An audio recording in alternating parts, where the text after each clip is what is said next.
오늘 주신 요한복음 14장 16절에서 18절까지의 말씀을 우리 같이 읽겠습니다.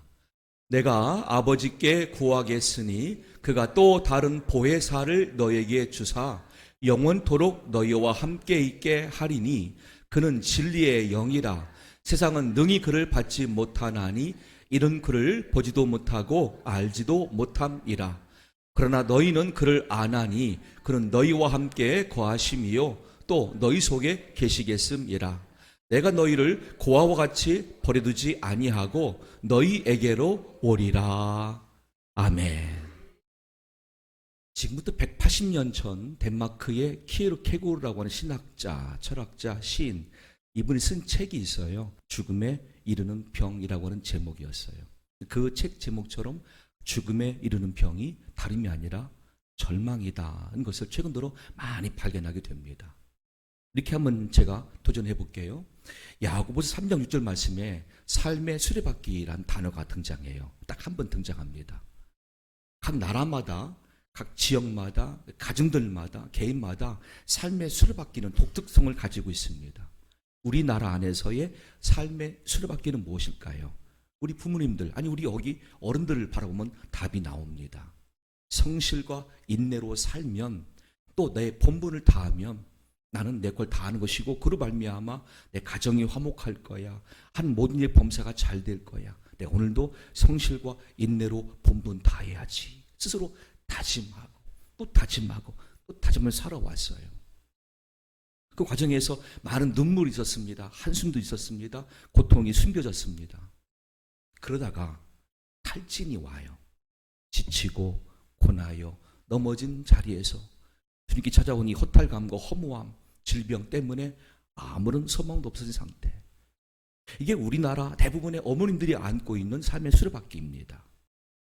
분명 창조주 하나님께서는 이 땅의 모든 피조물들을 그 목적에 맞게 지으셨고 그 피조물들이 있어야 할 자리를 허락하셨으며 의미와 가치를 발견받으며 생존할 수 있는 은혜를 주셨는데 왜 만물의 영장인 우리 사람들은 각 나라마다, 각 지역마다, 각 가정마다, 개인마다 삶의 수레바퀴 속에서 절망하며 흐느끼며 살고 있을까요?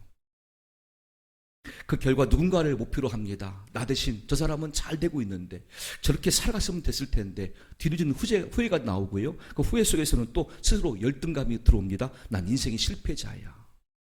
이것도 절망을 불러옵니다. 그럼 우리가 죽음에 이르는 병인 절망을 어떻게 뛰어넘을 수가 있을까요? 지난주 말씀은 그것을 진리 안에서 누리는 자유함으로 가능하다고 말씀하셨습니다. 진리 안에서 누리는 자유함. 첫사람 아담과 하와가 에덴 동산에서 마귀에게 졌습니다. 죄로 말미암아 에덴 동산에게서 추방당하며 만나는 사망과 저주가 있었습니다. 결국 인생은 그때부터 하나의 한계를 만나게 됩니다. 우린 죽는데 저주받은 땅에서라고 한 말이죠. 동시에 마귀로부터 왔던 정죄가 있습니다. 너 나한테 밥이다. 너 나한테 졌다. 인생들은 날 이길 수가 없다. 마귀의 정죄가 옵니다. 항상 느낍니다. 죄책감 속에서 우린 실패자야. 마귀한테 졌어. 마귀를 이길 수가 없어. 귀신들을 이길 수가 없어. 영적으로 항상 그렇게 무력감을 느낍니다. 또 스스로 느끼는 죄책감도 있습니다. 열등감도 많습니다. 거기에 다른 사람들이 나를 어떻게 볼까? 다른 사람들의 시선이 느껴집니다. 비난이 느껴집니다. 스스로 정죄합니다. 그것 봐. 난 안 돼. 난 이게 한계고 난 이게 내 인생의 끝인가 보다. 또 절망합니다. 자신의 지난 인생들이 부정당했다고 느낄 때가 있습니다. 내 인생 남게 뭐지? 정말 허탈하다. 이걸 누가 인정해 주는가 말인가?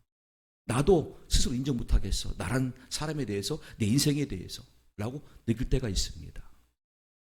질병은 그 모든 절망 위에서 고통을 더 안기는 제목이 되죠. 아무것도 못해요. 질병 때문에. 거기에 생활의 염려와 걱정이 있어요. 그래도 살아가야 되는데 어떻게 생존할 것인가. 마지막 인류가 각자가 만나야 될 백보자 심판대에서는 난 어떻게 하나님 앞에 인정받을 것인가 하는 데까지 이르게 됩니다. 그런데 이 모든 삶의 제목들과 과제들마다의 성경은 말씀하셨습니다. 진리를 알지니 진리가 이 모든 것에서부터 너희를 자유롭게 하리라. 아멘. 지난주 말씀이에요. 누가 하셨습니까? 예수님이 하신 말씀이에요. 우린 그래서 소망을 얻습니다. 다른 인생이었으면 그냥 무시하면 돼요. 그 사람 얘기니까. 그런데 이 땅에 오신 참 의인이시며 참 신이시고 참 사람이신 우리 주 예수님이 하신 말씀이에요. 진리를 알면 돼. 진리 안에 거하면 돼. 진리 안에서 내가 자유함을 줄게. 내가 아버지께 구하겠으니 그가 또 다른 보혜사를 너에게 주사 영원토록 너희와 함께 있게 하리니 그는 진리의 영이라. 세상은 능히 그를 받지 못하나니 이는 그를 보지도 못하고 알지도 못함이라. 그러나 너희는 그를 아나니 그는 너희와 함께 거하시며 또 너희 속에 계시겠음이라. 아멘. 첫째는 예수님의 기도가 있어요. 예수님의 기도와 약속이 있어. 우리는 또 다른 보혜사로 오시는 그분을 영접만 하면 돼. 영접. 쉬워요. 이 대상을, 진리의 영이라 불리는 이 대상을. 누구시겠습니까? 성령이십니다. 성령은 지금 말씀대로 또 다른 보혜사로 불리는 하나님의 영입니다. 보혜사, 한자 말인데요. 우리를 보호해 주실 목적으로, 우리에게 은혜 주실 목적으로, 우리에게 진리의 말씀을 떠올리게 하고 진리의 말씀을 가르쳐 주신 스승으로 오시는 분이 보혜사인데 성령이라고 소개합니다. 성령은 언제 처음 등장할까요? 창세기 1장 2절 말씀 보시면 천지와 우주가 창조되기 전부터 계셨던 삼위일체 하나님이십니다. 그때 상황은 이랬습니다. 땅이 혼돈하고 공허하며 흑암이 깊음 위에 있고 하나님의 영은 수면 위에 운행하시니라. 아멘. 우리 인생이 혼돈 가운데 있어요. 공허함 가운데 있어요. 흑암이 깊음 가운데 있어요. 요한복음 4장에 사마리아 수가성 여인을 일컫는 단어입니다. 아니, 여러분과 저 중에도 포함되어 있을지 몰라요. 내가 정말 모든 게 혼돈스럽고 공허하고 의미가 없어요, 인생이. 그 다음에 내 모든 앞길이 캄캄하다 라고 느끼는 분 있다고 한다면 그래도 걱정하지 마시고 절망하고 하지 마시고 오늘 하나님의 영이신 성령님만 영접하시기를 간절히 축복합니다. 왜냐하면 성령님은 그런 환경에서 운행하셨대요. 떠나지 않고. 그런데 창조하신 수면, 물이 보여요.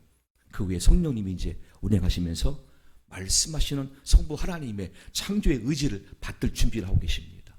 이 장면이 창세기 1장 2절 말씀이었어요. 그런데 인생 가운데 사마리아 수가성 여인도 그렇습니다. 얼마나 갈급하든지 얼마나 삶의 문제가 곤고해 있든지 예수님 만났습니다.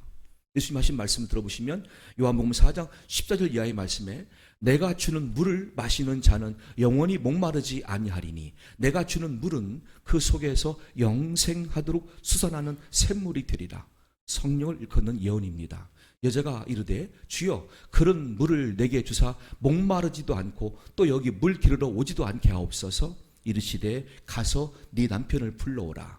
여자가 대답하여 이르되 나는 남편이 없나이다. 예수께서 이르시되 네가 남편이 없다 하는 말이 옳도다. 너에게 남편 5이 있었고 지금 있는 자도 네 남편이 아니니 네 말이 참되도다. 여자가 이르되 주여 내가 보니 선지자로소이다. 아멘. 이 여인은 지금 성령이 필요한 단계였었어요. 절망 중에 있었어요. 겉으로는요 남들 앞에 과시할 게 없어요. 그 당시에 남편 5을 거친 상태입니다. 또 지금 살고 있는 동거남은 그냥 동거남이에요. 얼마나 과거 불행해요. 미래가 안 보입니다. 다만 이 여인은 그 남자를 통해서 삶을 이어온 것뿐이었어요. 이제는 막다른 골목이에요. 지금 살고 있는 사람도 남편 감은 아니래요. 그냥 살고만 있어요. 소망이 없어 보이죠. 절망 중에 있죠. 그때 예수님 하신 말씀이 있어요. 내가 주는 물을 마시는 자는 영원히 목마르지 아니하리라. 주여 그 물을 내게 주시옵소서. 갈급한 상태였죠. 그렇습니다. 오늘 우리 시대에 성령이 필요하지 않는 사람 한 명도 없습니다. 모두가 다 말로는 표현이 안 돼도 속에는 그런 갈급함을 다 느끼고 살고 계실 겁니다. 비록 키에로케굴의 고백처럼 죽음의 이름인 병인 절망은 없을지라도 그 전 단계라도 갖고 있는 우리의 모습일 겁니다. 우리 인류에게 하나님은 일찍이 구약 말씀에서부터 살 길이 있음을 말씀하셨습니다. 이렇게 살 수 있다라고 말이죠. 에스겔 30장 말씀 보시면 주 여호와께서 이 뼈들에게 이같이 말씀하시기를 내가 생기를 너에게 들어가게 하리니 너희가 살아나리라. 너희 위에 힘줄을 두고 살을 입히고 가죽으로 덮고 너희 속에 생기를 넣으리니 너희가 살아나리라. 또 내가 여호와인 줄 너희가 알리라 하셨다 하라. 내가 또 보니 그 뼈에 힘줄이 생기고 살이 오르며 그 위에 가죽이 덮이나 그 속에 생기는 없더라. 또 내게 이르시되 인자야 너는 생기를 향하여 대언하라.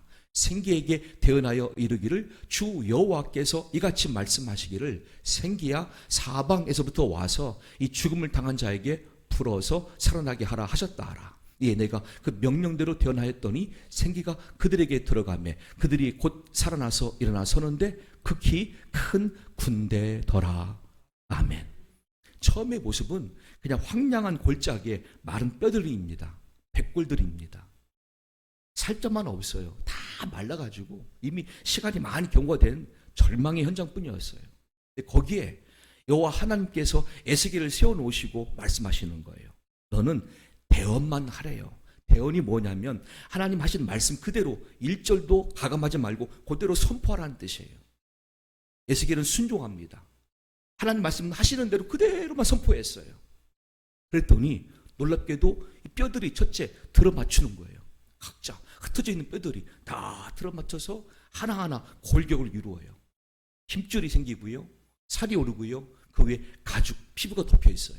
그런데 속에 생기는 아직 없는 상태였어요.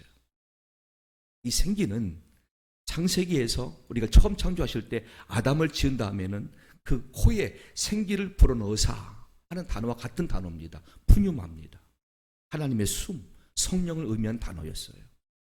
성령이 없으면 그런 존재예요. 겉으로 멀쩡해 보이죠.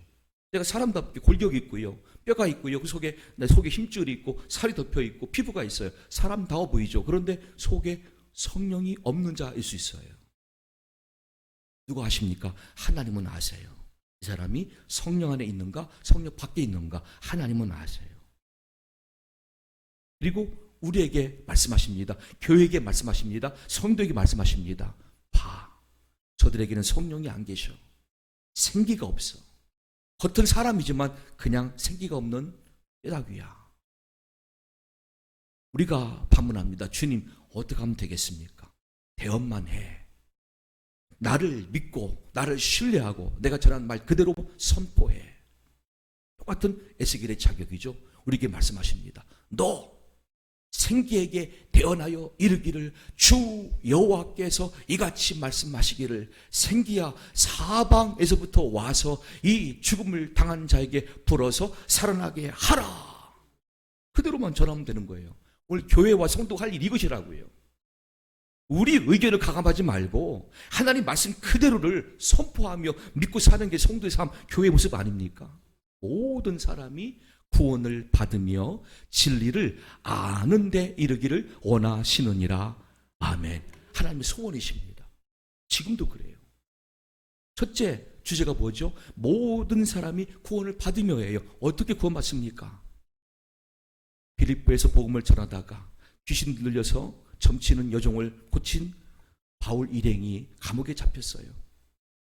그날 밤에 착고가 풀어지면서 지진이 나서 옥토가 흔들리고 돌아 나올 수 있는 구원의 기회가 있었지만 그대로 머뭅니다. 그리고 간수를 구원하죠. 간수에게 말합니다. 사도행전 16장 30절 이하의 말씀에서 이르되 주 예수를 믿으라. 그러면 너와 너희 집이 구원을 받으리라 하고 주의 말씀을 그 사람과 그 집에 있는 모든 사람에게 전하더라. 그 밤 그 시각에 간수가 그들을 데려다가 그 맞은 자리를 씻어주고 자기와 그 온 가족이 다 세례를 받은 후 그들을 데리고 자기 집에 올라가서 음식을 차려주고 그와 온 집안이 하나님을 믿음으로 크게 기뻐하니라. 아멘.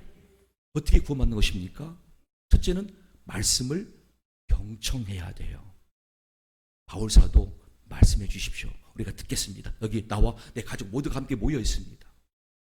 주의 말씀을 우리들에게 들려주십시오. 듣는 가운데 그들 마음속에 우리가 죄인이었구나. 비록 이스라엘 백성은 아닐지라도 우리가 지금 이스라엘 사람들 바깥에 이방인이라 할지라도 똑같은 죄의 굴레 가운데 있었구나. 우리가 죄인이었구나를 발견하게 돼요. 그리고는 이 죄사함을 위해서 그들 모두가 바울사도에게 지금 말씀했던 주 예수님, 내가 어떻게 믿으면 되겠습니까?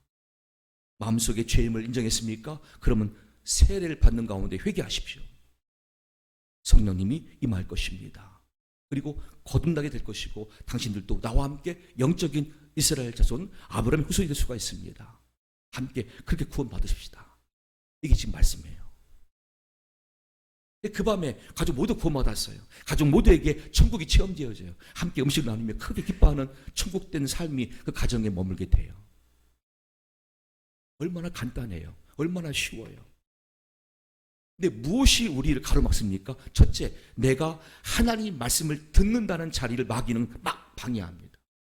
어떻게 합니다? 말씀을 영적으로 혼돈케 하고 공허하게 하고 흑암이 가득 찬 모습으로 인생을 살게 합니다. 사마리아 수가성 여인처럼 교회당에 와도 마찬가지예요. 이게 안 들려와요. 못 들어요. 이해가 안 돼요. 안 믿어져요. 왜? 마귀가 방해하기 때문이에요. 이거를 이겨내야 됩니다. 어떻게 해요? 주님, 오늘 정말 저는 예수님 만나고 싶어요. 말씀하신 하나님 만나고 싶어요. 믿어지길 원해요. 저에게 성령을 더 충만히 보내셔서 마귀를 이겨내고 말씀하신 하나님을 만날 수 있는 오늘 되기를 원합니다라고 하는 우리의 준비된 상태의 기도가 있어야 돼요. 또 요한복음 14장 말씀 보시면 내가 아버지께 구하겠으니 그가 또 다른 보혜사를 너에게 주사 영원토록 너희와 함께 있게 하리니 그는 진리의 영이라 그랬습니다. 성령님은 본성이 진리의 영이세요. 그래서 진리를 우리에게 가르쳐 주시는 분이죠.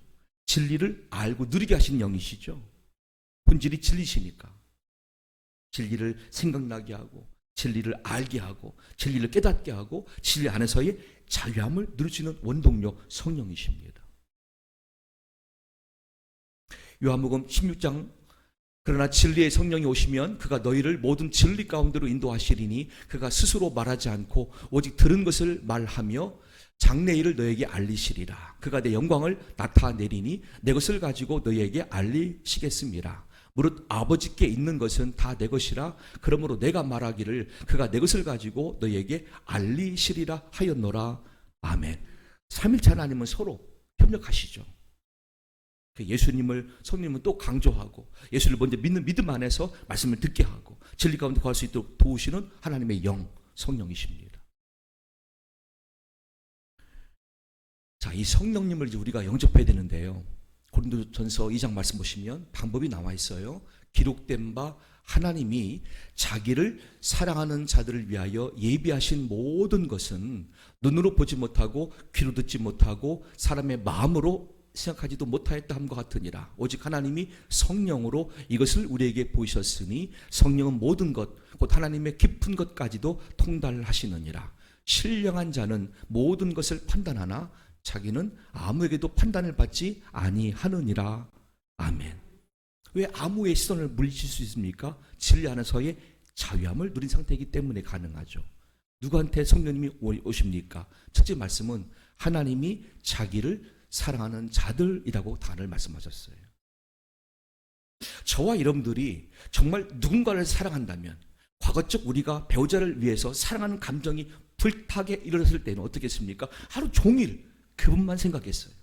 하루 종일 밤에도 그분만 떠올렸어요. 이 시간 뭐 하고 있을까? 어떤 꿈을 꾸고 있을까? 심지어 내 꿈꿔 했던 그런 때가 있었어요. 정말로 열렬하게 사랑했을 때는 그랬어요.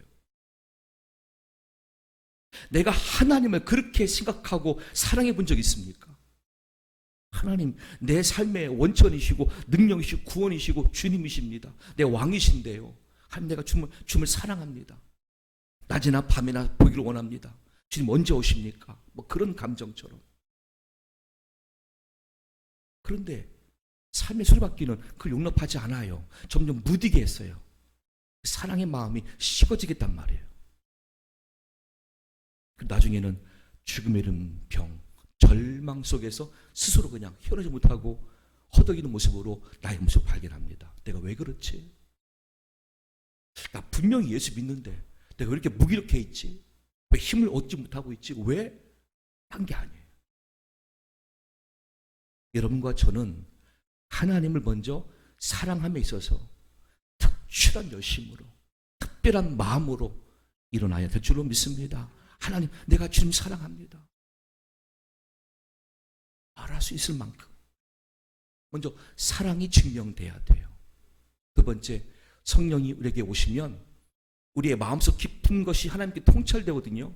통달되어지는 과정에서 우리 마음속에 뭐가 있어요? 이제 내 속에 걱정, 의심이 하나씩 하늘 아버지께 올라간다는 걸 발견하게 됩니다. 자유로움을 느낍니다. 야, 내가 그동안 갖고 있던 모든 삶의 굴타리에 내 무거운 짐들이 하나하나 떠나고 있어요. 나도 모르게. 왜? 성령님이 내 안에 오셔서 이미 기도하고 계세요. 성령은 모든 것, 곧 하나님의 깊은 것까지 통달하시면서 다 올려드려요. 우리 안에 오셔서. 자, 이것을 확증하는 말씀이 있습니다. 로마서 8장 말씀에 이와 같이 성령도 우리의 연약함을 도우시나니 우리 마땅히 기도할 바를 알지 못하나 오직 성령이 말할 수 없는 탄식으로 우리를 위하여 친히 간구하시느니라. 왜 우리가 기도하지 못하고 있어요? 절망 속에 있으니까. 그때 우리에게 오신 성령님 말씀하시고 기도하십니다. 마음을 살피신 이가 성령의 생각을 아시나니 이는 성령이 하나님의 뜻대로 성도를 위하여 간구하심이니라. 우리가 알거니와 하나님을 사랑하는 자, 곧 그의 뜻대로 부르심을 입은 자들에게는 모든 것이 합력하여 선을 이루느니라. 아멘. 누구 때문에 선을 이룹니까? 성령 때문에. 성령이 오셔서 여러분과 저의 갈급함, 영적 혼돈스러움, 암흑 같은 것들 다 알고 하나님께 아뢰고 계세요. 비로소 눈이 열리고 귀가 떠지면서 마음에 자유함이 생겨요. 조금이라도 기쁨이 주어져요. 확신이 주어져요. 그리고 하나님, 제가 주님을 사랑합니다 고백하게 돼요. 그때부터는 삶의 수레바퀴가 질서를 이루어요. 하나님 안에서. 이걸 우리는 행복이라 부릅니다. 주님 안에서, 그리스도 안에서, 하나님 안에서, 성령 안에서라고 불러요. 사람들은 뭐뭐 안에서라는 단어를 싫어합니다. 내가 그 사람한테 구속될까 봐. 그런데 하나님은 구원자시거든요. 그분 안에 거하는 게 사실은 최고의 행복이고 목표고 가치가 돼야 돼요.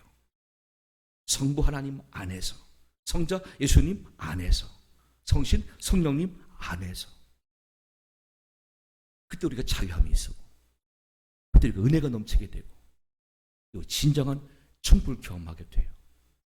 하나님 안에서, 예수님 안에서, 성령 안에서 합력하여 선을 이루신다 말씀하셨어요. 좀 전에 첫째 방법으로 하나님을 사랑하자는 말씀을 먼저 드렸습니다. 그런데 두 번째는 우리가 의식적으로 말이죠. 매 순간 예배로 오셔가지고 꼭 이 단계를 거쳐가시길 저는 권고하고 말씀을 드리겠습니다. 사도행전 2장 말씀 보시면 베드로가 반복을 말합니다. 베드로가 이르되 너희가 회개하여 각각 예수 그리스도의 이름으로 세례를 받고 죄사함을 얻으라. 그리하면 성령을 선물로 받으리니 이 약속은 너희와 너희 자녀와 모든 먼데 사람 곧 주 우리 하나님이 얼마든지 부르시는 자들에게 하신 것이라 하고 또 여러 말로 확증하며 권하여 이르되 너희가 이 폐역한 세대에서 구원을 받으라 하니 아멘. 그날에 3천 명이 회개하고 세례받습니다. 우리가 매주마다 오셨을 때에 준비하는 기도를 드리시면서 꼭 이 단계를 거치세요. 하나님, 한 주간 동안 제 삶은 암흑이었어요. 이런 면에서. 혼돈이었어요. 이런 면에서. 근데 그 출발점에 저의 의심이 있었다고 한다면 용서해 주세요. 의심 대신에 확신을 주세요. 그리고 믿음을 더해달라고 하는 기도를 이어가면 돼요. 회개가 굉장히 거창하지 않아요. 구체적으로 내 삶을 고백하면 되는 거예요. 그 가운데서 의심했던 것들, 순종하지 못했던 것들 다 드러납니다. 그게 고백되어집니다. 주님 받으십니다. 그리고 사함을 허락하십니다. 왜? 우리를 본심상 알고 계신 하나님이시거든요. 우리가 하나님을 사랑하였고 그 결과 성령이 오신 상태이기 때문에 우리의 모든 그 허물과 죄는 금방 용서받아요. 마치 모욕한 우리가 손과 발을 닦는 모습으로 말씀하셨어요. 손과 발만 닦으면 된다 말씀하셨어요. 베드로에게도. 항상 성령 임재 가운데 살 수가 있어요. 자, 그런 다음에 이렇게 성령 안에서 진리를 갖고 자유함을 누릴 수 있는 우리가 됐다고 한다면 그 모습으로 뭐 해야 됩니까? 사업하면 돈 많이 벌어야 됩니까? 사람 사이에서 유명한 인사가 돼야 됩니까? 내 쾌락과 내 본인의 삶을 살아야 됩니까? 성경은 다른 말씀하세요. 우리 모두가 정말 진리 가운데 거하십니까? 하나님 안에, 예수님 안에, 성령 안에 거하십니까? 그럼 이렇게 살라라고 우리 인생의 목표를 말씀하셨어요. 요한 3서 2절로 4절까지입니다. 사랑하는 자여, 네 영혼이 잘됨같이 네가 범사에 잘되고 강건하기를 내가 간구하노라. 형제들이 와서 네게 있는 진리를 증언하되 네가 진리 안에서 행한다 하니 내가 심히 기뻐하노라. 내가 내 자녀들이 진리 안에서 행한다 함을 듣는 것보다 더 기쁜 일이 없도다. 아멘. 그들에게 주신 축복이 저거예요. 사랑하는 자여, 네 영혼이 잘됨같이 네가 범사에 잘되고 강건하기를 내가 간구하노라. 누구 때문에요? 진리 안에서 행하는 자이기 때문입니다. 아무나가 아니었어요. 자, 매주마다 오셔서 듣는 말씀 중에 마음에 남는 구절만이라도 진리로 기록해 보세요. 한 주간 동안 지켜보세요. 그 말씀을 붙들고. 그게 진리를 행한다는 모습이거든요. 그런 분들에게 주님의 충보하는 기도가 이루어집니다. 사랑하는 오늘의 교회 아무개에게 영혼이 잘됨같이 범사가 잘되고 강건하기를 아버지여 들어주시옵소서. 예수님 충보하십니다. 그런 분이기 때문에, 진리를 행하는 자이기 때문에 우리 교회가 그렇게 되면 돼요. 교회 차원에도. 지금은 비록 약해 보여도 괜찮아요. 진리를 행하는 모습으로 살아있는 교회가 되면 되는 거예요. 그러면 반드시 우리에게 저 위대한 축복의 말씀 그대로 이루어지는 부흥이 임할 줄로 믿습니다. 여러분도 살고 가족을 살리고 교회도 원전케 되는 놀라운 은혜, 진리 안에 거하는 거룩한 삶 될 수 있기를 예수님의 이름으로 간절히 축원합니다.